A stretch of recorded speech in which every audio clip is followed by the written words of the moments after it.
السلام علیکم ناظرین. جیسا کہ آج کل ناک کے مسائل جس طرح ناک کی ہڈی، سائنس پرابلمس، نزلہ، زکام، گلے کی خراش اور مختلف قسم کی الرجیز عام طور پر لوگوں میں پائی جانے لگی ہیں، تو اس کے بارے میں معلومات فراہم کرنے کے لیے آج ہمارے ساتھ ہماری ویب کے پلیٹ فارم پہ معروف ENT سرجن ڈاکٹر امتیاز اطہر صدیقی موجود ہیں، جو کہ ہمیں ان ڈیزیز کے بارے میں معلومات فراہم کریں گے کہ ان کی کیا وجوہات ہوتی ہیں، ان سے کس طرح بچا جا سکتا ہے اور ان کی کیا بہتر ٹریٹمنٹ ہو سکتی ہیں. اکثر لوگ سمجھتے ہیں کہ ناک کی ہڈی کا علاج صرف آپریشن کے تھرو کیا جا سکتا ہے. کچھ لوگ ایسا بھی سمجھتے ہیں کہ ناک کی ہڈی ایک مرتبہ آپریٹ ہونے کے بعد دوبارہ بڑھ جاتی ہے. تو ان تمام بیماریوں کے بارے میں صحیح طریقے سے معلومات جاننے کے لیے سنتے ہیں کہ ڈاکٹر صاحب کیا فرما رہے ہیں. آج کا ٹاپک بہت ہی کامن ہے اور ENT یعنی ناک کان گلے کے حوالے سے بہت زیادہ ہاٹ ہے، اور اس ٹاپک کے اوپر لوگ بہت کچھ جاننا بھی چاہتے ہیں. بہت سارے لوگوں کو بہت ساری شکایات بھی ہیں، اور ٹریٹمنٹ کے حوالے سے بھی، اس کے علاج کے حوالے سے بھی، اس کی تشخیص یعنی ڈائگنوسس کے حوالے سے بھی. تو یہ بہت ہاٹ ٹاپک ہے، یعنی کہ ناک کا اور ناک کی ہڈی کا. عام طور پہ جو ہے کسی کو بھی نزلہ ہو تو کہا جاتا ہے کہ جس کو نزلہ ہے، ناک کی ہڈی بڑھ گئی ہے، ناک کا گوشت بڑھ گیا ہے، یا نزلہ گرتا ہے، یا نزلہ آگے کی طرف گرتا ہے، یا نزلہ حلق کے پیچھے کے حصے میں گرتا ہے، جس کی وجہ سے گلے میں خراش پیدا ہوتی ہے، چھینکیں آتی ہیں بہت زیادہ، ناک سے پانی کی طرح بہتا ہے، آنکھوں میں جلن ہوتی ہے. یہ مختلف قسم کے شکایتیں ہیں جو میرا خیال ہے کہ ساحلی شہر یعنی جو کوسٹل سٹیز ہیں جیسے کراچی ہے، مکران ہے، پسمی ہے جو پاکستان کے کوسٹل سٹیز ہیں، اور گوادر ہے، یا کسی اور ملک کے کوسٹل سٹیز ہیں سب کانٹیننٹ کے، ان میں یہ بہت زیادہ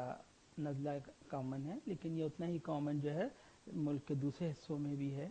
کہ ENT سرجن کے پاس اور جنرل فزیشین کے پاس، فیملی پریکٹیشنر کے پاس جو ہے ہر تیسرا مریض جو ہے یا چوتھا مریض جو ہے وہ ناک کے متعلق ہوتا ہے. اور ناک کے اندر سب سے زیادہ جو چیز وہ مریضوں کے پاس مریض آتے ہیں ڈاکٹروں کے پاس، وہ ناک کے نزلے کی وجہ سے آتے ہیں.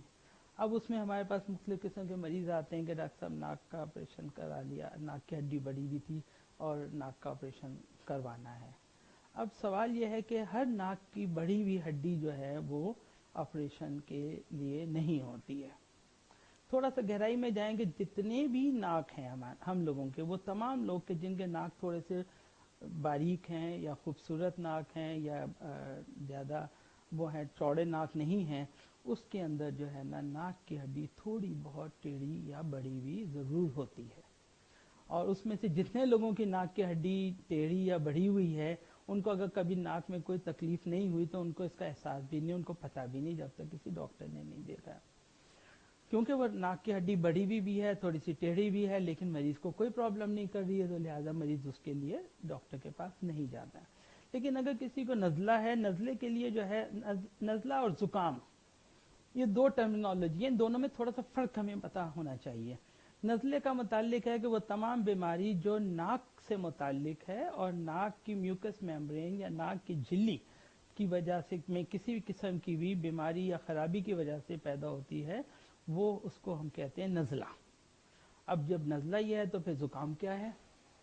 زکام جو ہے وہ ایکچولی دیکھنے میں تو ایک ہی چیز کہتے ہیں، نزلہ زکام ہو گیا. جب بھی یہ لفظ استعمال ہوتا ہے نزلہ زکام اکٹھا استعمال ہوتا ہے، لیکن زکام کا مطلب یہ ہے کہ ناک کے ساتھ ہی کچھ سائنسز ہیں، سائنسز یا جن کو ہم اپنی ٹیکنیکل زبان کے اندر ڈاکٹری زبان میں پیرانیزل سائنسز کہتے ہیں. پیرانیزل سائنسز کا مطلب پیرا مینس کہ ناک کے ارد گرد یا باہر یا اوپر نیچے. تو جیسے یہ ناک ہے تو ناک کے یہاں پہ جو ہے نا یہ حصے کے اندر ہمارے دو سائنسز ہیں، میگزیلری سائنس. سائنس کا مطلب یہ ہے کہ ہڈی ہے چاروں طرف سے، لیکن ہڈی ٹھوس نہیں ہے، بیچ میں خالی جگہ ہے. اس خالی جگہ کے اندر ہوا بھری ہوئی ہوتی ہے اور ناک کی جھلی کی طرح میوکس میمبرین ہوتی ہے جو وہاں سے آ کے ناک کے اندر کھلتی ہے. دو میگزیلری سائنسز ہیں. اسی طرح کچھ سائنس یہاں پہ ہوتے ہیں جس کو اسمائٹ سائنس کہتے ہیں،